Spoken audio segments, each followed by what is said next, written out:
এক কাফের আল্লাহর নবীরে নিয়ে গালিগালাজ করতে লাগলো।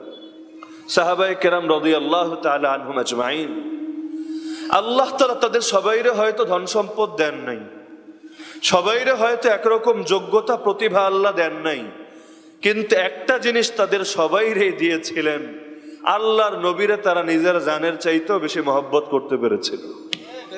এক বুজুর্গ, তার দিলের বড় তামান্না ছিল, মাঝে মধ্যে বলতো, হ্যাঁ আমি যদি এই জামানায় জন্ম না হয়ে নবীর জামানায় জন্ম হতাম, যদি নবীর সাহাবী হতে পারতাম, যদি নিজের হাতে নবীর খেদমত করতে পারতাম, কতই না ভালো হতো, আমার জীবনটা ধন্য হয়ে যেত।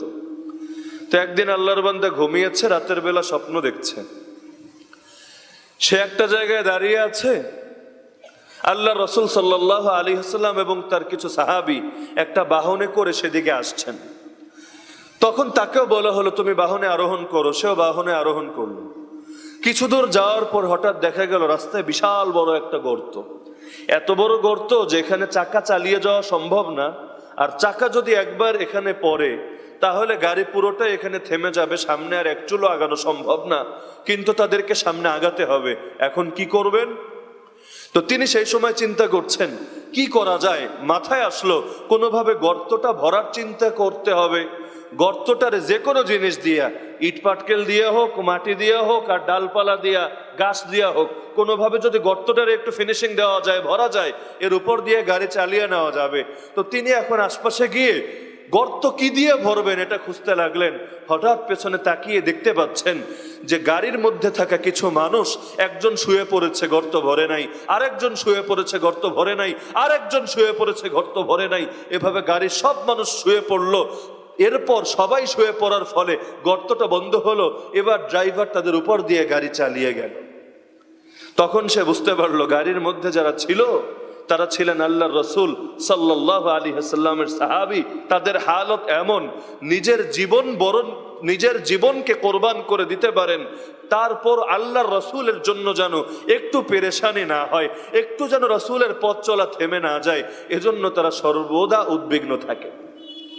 এরপর তিনি জীবনে আর এই বাক্য বলেন নাই, হায় যদি নবীর জীবনে আসতাম কত ভালো হতো, বরং তখন তিনি বলতে শুরু করলেন, বড় ভয় হয়, আল্লাহ যা করেন ভালোর জন্যই তো করেন, এই যুগে পাঠিয়েছেন বলে হয়তো লোকে আমাদেরকে মুমিন বলে, নবীর যুগে যদি থাকতাম আমাদের যে আখলাক, হয়তো পৃথিবীর সবাই আমাদেরকে মুনাফিক বলে চিনত। তা আল্লাহ রসুল সাল্লাল্লাহু আলাইহি ওয়াসাল্লামের সাহাবীদের এমন এমন হালত আপনি দেখবেন, যুক্তি এখানে এসে অকার্যকর হয়ে যায়, কেমনে সম্ভব? সেই সাহাবীর ঘটনা সবাই জানেন, সহিহ বুখারীতে এসেছে। বেচারারে শুলিতে চড়াবে, জানে মেরে ফেলবে, কারণ ধরা খেয়েছে মক্কার মুশরিকদের হাতে, জিহাদে বের হয়েছিলেন। আর কাফেরদের কাছে জিহাদের চাইতে বড় কোনো অপরাধ নাই, কারণ নামাজও ওদের পছন্দ না, রোজাও পছন্দ না, হজও পছন্দ না, যাকাতও পছন্দ না, কিন্তু যেই বিধানের কারণে ওদের ক্ষতি হয়, যেই বিধানের কারণে আল্লাহর জমিনে কুফর পরাজিত হয়ে ইসলামের বিজয় হয়, যেই জমিনের কারণে ওরা স্বাধীনভাবে আল্লাহর বিরুদ্ধে, নবীর বিরুদ্ধে গোস্তাখি আর বেয়াদবি করতে পারে না, সেই বিধানের নাম কি? এই কারণে দেখবেন নামাজ রোজা নিয়ে কথা কমই বলে, কিন্তু জিহাদ নিয়ে সর্বদাই বলতে পারলে নিজেরা আরো উল্টা তৃপ্তির ঢেকুর তোলে। আল্লাহ রসুল সাল্লাল্লাহু আলাইহি ওয়াসাল্লামের এক সাহাবী বন্দী হলেন জিহাদের ময়দান থেকে, তারে ধরে এনেছে মক্কার মুশরিকরা। এবার তার শুলিতে চড়ায় মারবে, শুলি বুঝেন তো নাকি? শুলিতে চড়ায় তীর মেরে তারে হত্যা করে ফেলবে। শুলিতে চড়ানোর আগ দিয়ে তারে জিজ্ঞেস করলো, আচ্ছা বলতো দেখি, যদি এমন হয় তোরে ছেড়ে দিলাম আর তোর জায়গায় তোর নবী মুহাম্মদ রে ধরে শুলিতে চড়াইয়া দিলাম, তোর কেমন লাগবে? ইসলামের মাসালা হলো কোরআন দ্বারা প্রমাণিত, কারো যদি হায়াত মৌতের প্রসঙ্গ দেখা দেয়, সেই সময় জান বাঁচানোর জন্য দিলের মধ্যে ঈমান ঠিক রেখে মুখে সাময়িক কুফরি কথা বলাও জায়েজ আছে। জানেন না এই মাসালা? কোরআনে আল্লাহ নিজেই বলেছেন, কিন্তু শর্ত হলো আকালবুহু মুতমাইন্নুম বিল ঈমান, দিলের মধ্যে কুফর ঢুকানো যাবে না, দিলে ঈমান পাক্কা থাকবে। শুধু জান বাঁচানোর জন্য আপনার কপালে বন্দুক ধরেছে, কুফরি কথা না বললেই মেরে ফেলবে।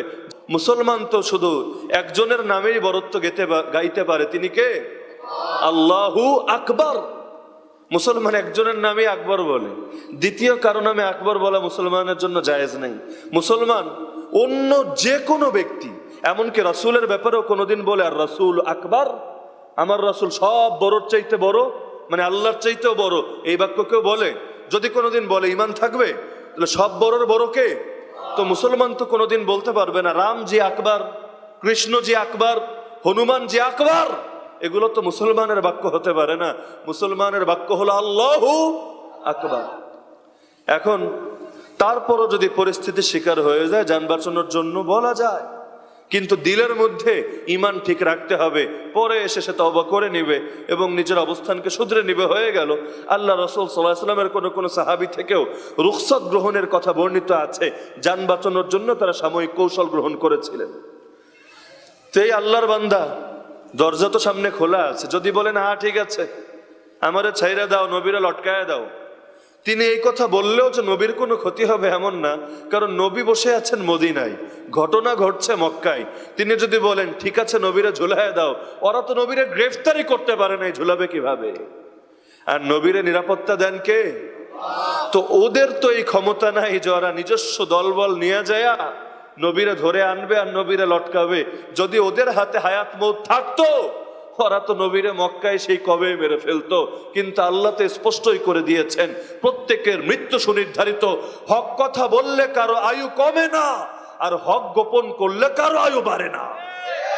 মানুষ সিংহের মতো বাঁচলেও সেই কয়দিন বাঁচে, শিয়ালের মতো বাঁচলেও যেই কয়দিন বাঁচে।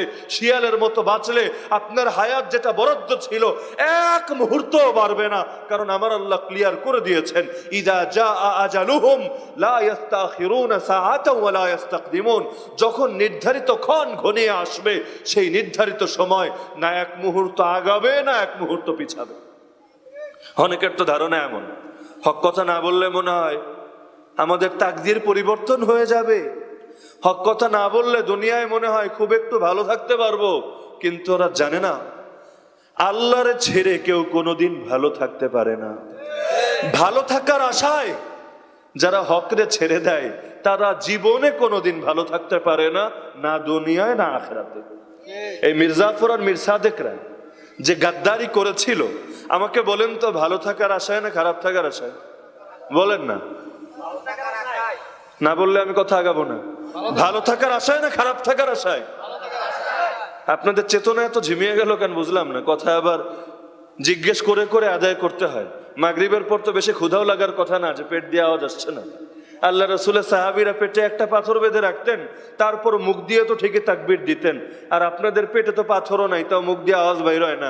12 রবিউল আউয়াল শুরু হওয়ার পর যদি এই অবস্থা হয়, তাহলে বাকি সারা বছর কি করেন আল্লাহ ভালো জানে। 12 রবিউল আউয়াল তো ভৈরবে অনেক কিছু হয়, হয় না? ভৈরবে এত কিছু হওয়ার পরও যদি এই অবস্থা, তো যেই দিনগুলোয় কিচ্ছু হয় না ওই দিনগুলোয় কি অবস্থা আল্লাহ ভালো জানে। তো যাই হোক, করেছিল তো ভালো থাকার আশায়, থাকতে পেরেছিল ভালো। কারণ আল্লাহকে নারাজ করে কেউ কখনো ভালো থাকতে পারে না, আল্লাহকে রাজি করে কেউ কোনোদিন খারাপ থাকে না। আল্লাহ নবীর জামানায় মুসলমানরা আল্লাহকে রাজি করতে চেয়েছিল, দুনিয়া চেয়েছিল ওদেরকে বরবাদ করবে, কিন্তু যারাই তাদেরকে বরবাদ করতে এসেছে তারা নিজেরাই বরবাদ হয়ে গিয়েছে। আরে কত বড় মহারাজা, আল্লাহর নবীর চিঠি গিয়েছে তার দুয়ারে, নবী চিঠির মধ্যে নিজের নামটা আগে লিখেছেন মিন মুহাম্মাদিন রাসূলিল্লাহ। এই চিঠি আল্লাহর রাসূল মুহাম্মাদের পক্ষ থেকে প্রেরিত অমুক দেশের বাদশাহ তমুকের উদ্দেশ্যে। এটাই তার সহ্য হলো না। আরবের এক বেদুইন গোলামের ঘরের গোলাম, আরে মরুভূমির দেশের লোক ওরা কিনা দুনিয়ার এক সুপার পাওয়ার বাদশার নাম দেয় নিচে, নিজের নাম দেয় উপরে। এত বড় সাহস, এত বড় স্পর্ধা!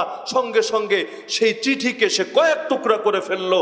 আল্লাহর নবীর কানে যখন এই সংবাদ আসলো, নবী শুধু একটা বাক্য বললেন, হে আল্লাহ, যে আমার চিঠি ছিঁড়েছে তুমি তার রাজ্যকে ছিঁড়ে টুকরা টুকরা করে দাও।